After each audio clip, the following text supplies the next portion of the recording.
far-right American activist Nick Fuentes escalated his feud with Vice President JD Vance after responding to Vance's defense of his wife, Usha Vance.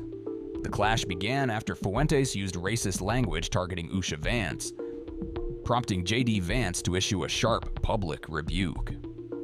Vance said anyone attacking his wife, including Fuentes, could eat it, calling that his official stance.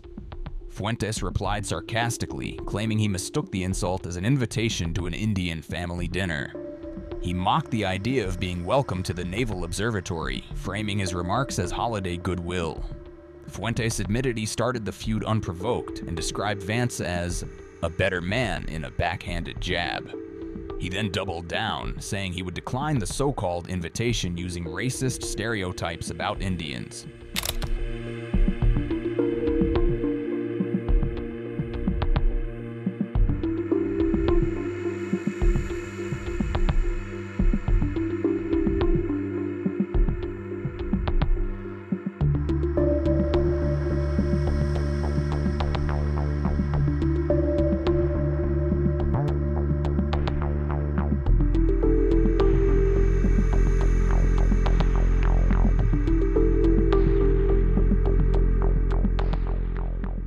Fuentes has also launched racist attacks against Republican leader Vivek Ramaswamy following AmFest.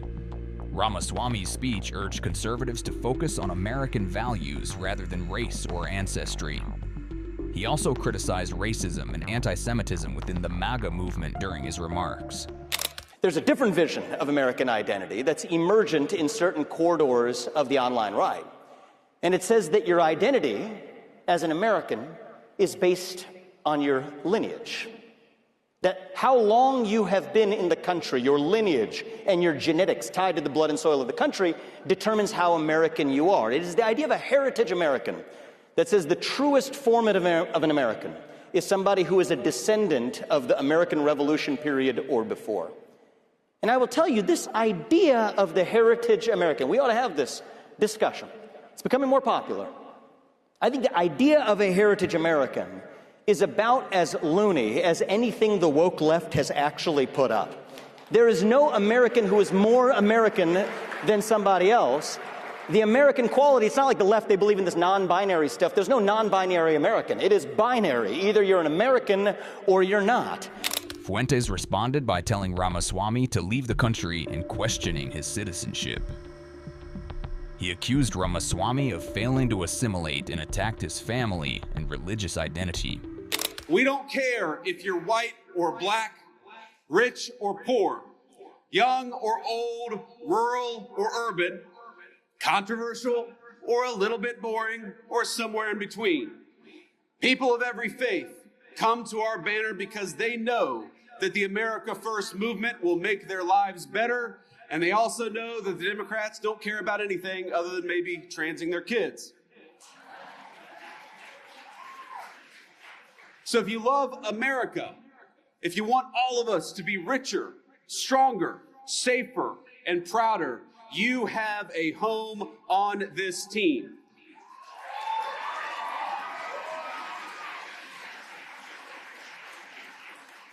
I didn't bring a list of conservatives to denounce or to deplatform, and I don't really care if some people out there, I'm sure we'll have the fake news media, denounce me after this speech.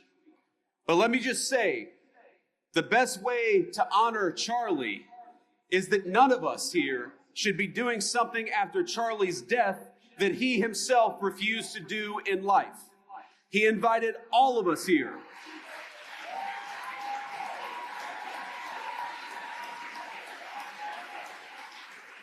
Charlie invited all of us here for a reason, because he believed that each of us, all of us, had something worth saying, and he trusted all of you to make your own judgment. And we have far more important work to do than canceling each other. We have got to build, and President Donald Trump is a builder.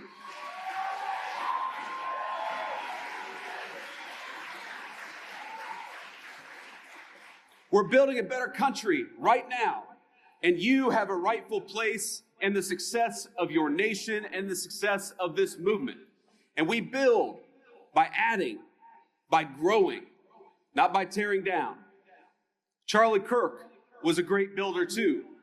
He understood that any family can have its disagreements, its tough conversations. We can learn and improve and treat one another better. We can love each other despite the disagreement. But winning demands teamwork. And I am honored to be on Turning Point's team. I'm honored to be on your team, and I will stay that way.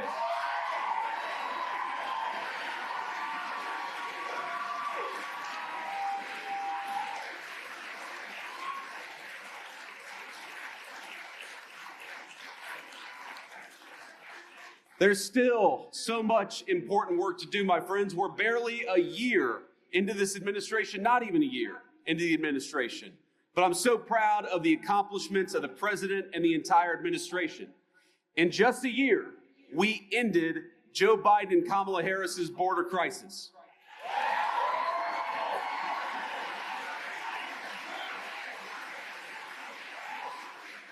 December marks 7 months straight of zero releases at the southern border.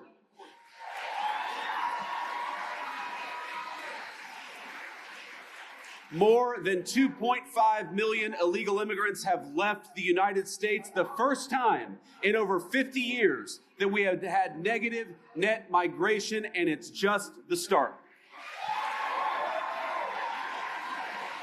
When you restore sanity at the border, it shows up everywhere else. Rent prices are dropping 4 months in a row, and more native-born Americans are working than ever before.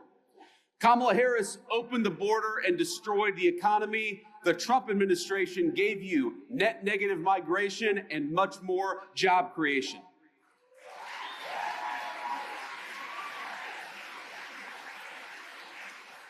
Real wages are finally growing. Inflation is half of what it was under Democrats. Gas prices are their lowest in years. And we have finally made it clear that in the United States, we believe in hard work and merit. Unlike the left, we stand against treating anybody, and I love what Nikki said about this. We don't treat anybody different because of their race or their sex. So we have relegated DEI to the dustbin of history, which is exactly where it belongs.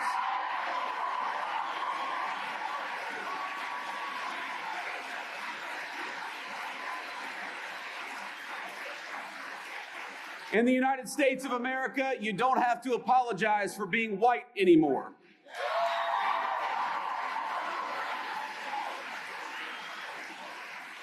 And if you're an Asian, you don't have to talk around your skin color when you're applying for college, because we judge people based on who they are, not on ethnicity and things they can't control.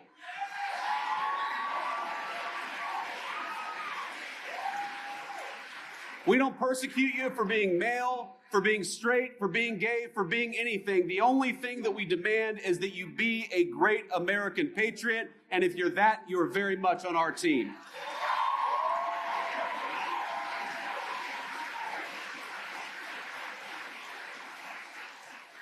Just consider the contrast. Kamala Harris used the government to censor you.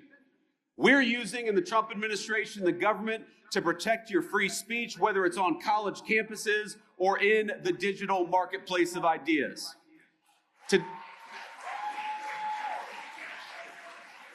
Today, our military is welcoming patriots instead of firing them for refusing to accept an unlawful vaccine mandate.